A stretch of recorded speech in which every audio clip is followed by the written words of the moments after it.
and I have some thoughts about some other items in the news this week, as you might expect, given the nature of this job.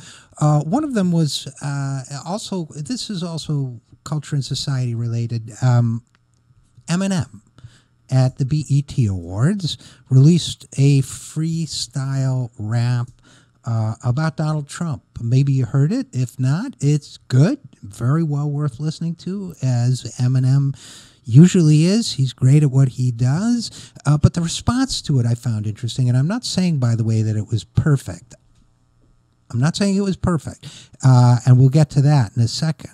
But it was certainly, it felt great to watch it. The response to it was interesting, especially from Democrats, okay? And case in point, Keith Olbermann, who tweeted out afterwards, I'm quoting Keith's tweet, after 27 years of doubt about rap, and let me interrupt to just say, Keith, that's way too long. You should have gotten with the program a lot sooner than that. After 27 years of doubt about rap, I am now an Eminem fan.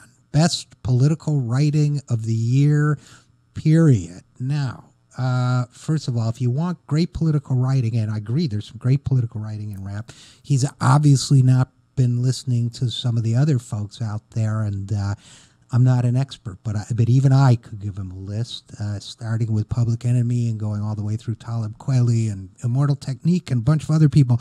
But that aside, is it really great political writing what Eminem did? I would call it catharsis. Like, look at it this way. We all hate Trump, and if somebody really insults him effectively and smacks him down, then it's going to feel good. But I'll tell you, having studied this issue for many years, catharsis is important. It's healing. It's empowering in certain ways. It gives you energy, but it's not the kind of thing that gets people out to vote. It's not the kind of thing that gets people in the streets to demonstrate unless you follow it up with a constructive agenda. And once again, I don't see Democrats going for a constructive agenda. To me, the best political writing of the year or any year is the writing that leads to flashes of insight followed by years of action. I didn't get that from what Eminem wrote. Again, I liked it,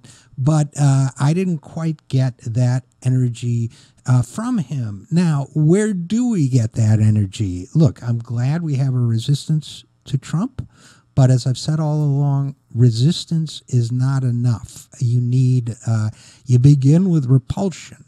A repulsion from something that's horrible, and you move to attraction, which is to say attraction to a better world. We're not seeing that right now from the Democrats, that's for sure. You know, I keep, some people hope against hope that the Democrats are going to step up. Even I am sometimes cautiously optimistic, let's say, about what the Democrats are going to do. Let's take the better deal. I had a long, they announced this better deal agenda. It wasn't very good. It was, I would say, so-so, mediocre maybe, but it had a great thing in it about fighting monopolies that could be turned into a powerful message about how big corporations and the ultra-wealthy are ruining our lives, taking our liberties, taking our wealth. You could really build something around that, but of course, it's been months. And they didn't do that. So we need to do it for ourselves. Democrats or no Democrats, we need to build a positive agenda.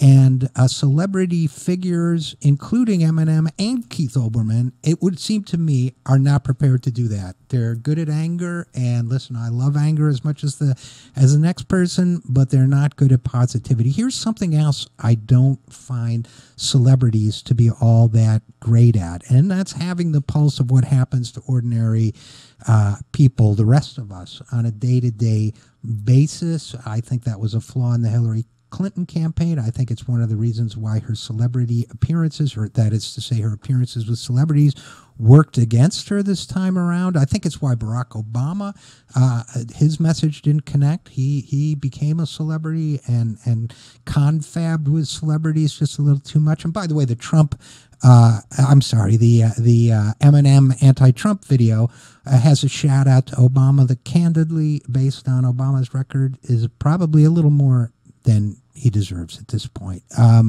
Another tweet, celebrity tweet that I thought, and I'm going to seek a woman's perspective on this, but Chelsea Handler, the comedian Chelsea Handler, said, tweeted, "This is the year of the woman. From Fox to Silicon Valley to Hollywood, we may have lost the election, but it raised sleeping lions." Listen, I hope so. I hope she's right. I really do. But I've got to say, it may not feel like the year of the woman to single mothers in the Rust Belt or in the Central Valley of California or in Florida or in other places where they may be working minimum wage jobs, let's say in the fast food industry with shifts that they don't even know in advance, so they can't arrange childcare, where it takes them an hour and a half to get to the job by taking buses across town because there's inadequate public transportation. You know, those are people for whom Year of the Woman, look, I think it's great the downfall of Harvey Weinstein. I think it's great that other things are happening. I think it's great that Roger Ailes is gone. I think we are learning as a culture, but I think this gets back to what we were talking about on this program with Nina Turner last week. It is an enormously privileged.